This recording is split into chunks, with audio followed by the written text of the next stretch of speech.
Hello, Taurus, Sun, Moon, Rising, at Venus signs. Kamusta kayo? Sana po'y nasa mabuti kayong kalagayan. Welcome back po sa Star Tarot. Kung bago kayo rito, welcome din kayo. Thank you sa inyong support. I truly appreciate it. God bless you all. Taurus, pauna mensahe po ninyo ay 9 of Pentacles, which is really, really awesome. Kasi lalo-lalo na pagdating sa pera. Kasi this is a financial comfort, no, na ibibigay sa inyo ng energy na to. There is financial gain. This is you receiving the fruit of your labor, no, maaring ano na to, ito na yung bunga ng inyong pagsisikap, pagtsatsaga at paghihirap sa inyong trabaho or kung ano man ang source ng pera ninyo. So, eto na yon, no, you're going to to savor that, no, fruit of your hard work. Holy moly, Taurus, napakaganda. We have the sun energy. This is the most uplifting. This is the most optimistic energy sa buong tarot deck. Napakasaya, no? Magiging masaya kayo.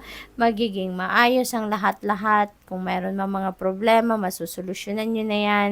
Kung meron man kayong mga dark circumstances na nararanasan sa buhay ninyo that is coming to an end, mag-change na yan. Unti-unti, magliliwanag na yung buhay ninyo. Maaayos na yung mga problema. You are going to be feeling joyful and happy. This is also about success, no? Material success, success sa paglaban sa problema, success sa paglaban sa mga sakit or kung ano pa mang dark circumstances, you are going to be successful. Okay? What else? Positive changes are coming your way as well dito. Ten of Wands, this is ending and beginning energy. Okay, Taurus. So talaga, mababalot na kasi kayo ng liwanag. Kaya lahat ng hindi maganda ang hatid na energy sa buhay ninyo, you are going to put an end to that. Katulad na lang nito, maaring naririnig ko inaabuso kayo sa trabaho. Siguro ang iba sa inyo dito, working overtime, no? A lot. At maaaring hindi kayo na sisweldohan pa. Hindi rin kayo compensated, no? Sa effort na ginagawa ninyo. Kaya, yung parang naaabuso talaga kayo in a way, no?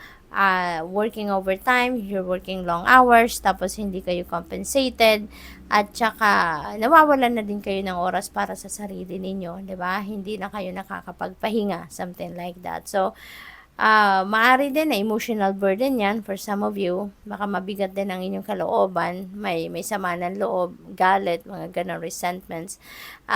Baka din, kung ano, baka related din yan sa pamilya, obligasyon, responsibilidad, ano. Maybe it's becoming too much already. Kaya, parang hirap na kayo. At ngayon, ayan, binababa nyo na ngayon kung ano man ang nagpapahirap sa inyo, no? So, what else? We have 9 of Wands. Ayan. So, ang iba naman sa inyo dito, baka trabaho ito, ano? Baka trabaho ito na parang nahihirapan na din kayo sa ginagawa ninyo. Alright? Pero, this is a perseverance energy. Kaya kung may ginagawa man kayo dito, kasi parang ang iba sa inyo napapagod na kayo kakahintay, no? Kakahintay ng resulta, no, ng inyong ginagawa. So, konting tiyaga na lang kasi 9 of Wands na to, 'di ba? Malapit na kayo sa finish line, malapit na kayo sa ending or sa end ng iyong journey at magtatagumpay na kayo. 'Di ba nga dito, you are going to reap the rewards of your hard work, 'di ba? Kaya ipagpatuloy nyo lang ito. Continue on with your journey, no? Kung pagod na kayo, step back a little, magpahinga kayo, mag-recharge kayo, mag-rejuvenate and recuperate and recharge kayo, and then you get back to it. Kasi sayang naman, you've exerted a lot of effort na dito, marami ng oras ang binigay ninyo dito, maybe nakagastos na kayo dito ng pera, resources, nakagastos na kayo dito ng marami pang effort, 'di ba? Sayang naman kung i-give up nyo lang, 'di ba? Kaya continue to persevere with what you are doing at malapit na kayo sa tagumpay. Okay? So, what else? Tignan natin kung ano pa ang ganap. We have stability. Ayan. So, kayang-kaya nyo na itong gawin, no? Para sa sarili ninyo, para sa pamilya ninyo. Kasi may pera na kayong parating, no? Maybe ano na 'to, yung fruit of your labor dito is going to be more than enough, no, para sa mga gagastusin ninyo sa ngayon, and maybe you would have more money left pa para makapagsimula kayong mag-establish ng inyong financial future. Makapagsimula kayo na mag-save for your future, for your retirement, yung gano'n, ano. So, ang ano ninyo dito, focus ninyo siguro as well is yung establish ng solid foundation para sa inyong financial future, financial security and stability ninyo for the long term, no? So, magagamit na ninyo yung perang yan, no, na paparating. Kasi, that would be more than enough para sa pangangailangan ninyo sa ngayon. You really have that purity of intentions as well, no? Kaya binibiyayaan kayo ng universe kasi pure ang siguro yung mga diskarte ninyo sa buhay, hindi lang yan para sa'yo, kundi para din sa ikakabuti ng mga mahal ninyo sa buhay, or mga ibang tao din kahit hindi mo kamag-anak, no?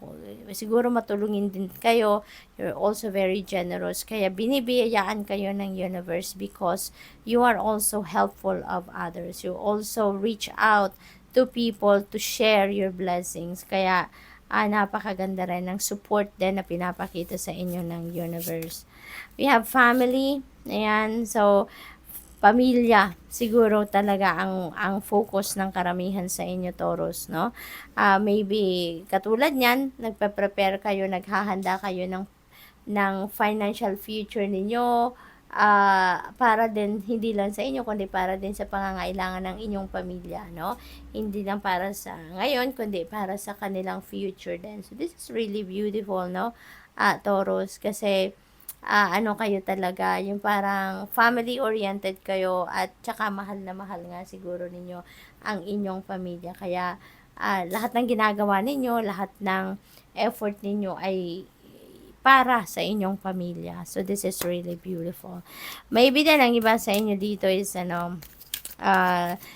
lahat ng bunga ng pagtatrabaho ninyo para sa pamilya. Alam mo yun, yung lagi ninyong inaalay ang lahat para sa inyong pamilya. Maybe ang iba din sa inyo dito is starting a family, no? Baka baka bagong asawa kayo, bagong kasal, yung ganon, at nagsisimula kayong bumuo ng inyong sariling pamilya.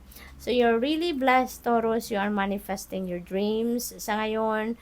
Tsaka, tignan mo, bounty, diba?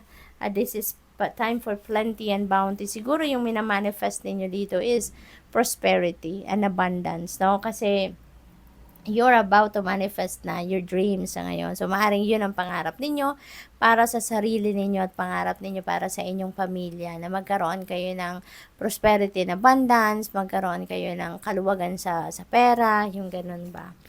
What else? We have proceeding softly. Kaya kayo blessed, no? Kasi Taurus, sumasabay kayo sa agos ng buhay. Lagi kayong nakikinig at sinusunod siguro ninyo yung bulong sa inyo ng iyong intuition. Kaya sinusuportahan kayo ng universe. Binibiyayaan kayo, no?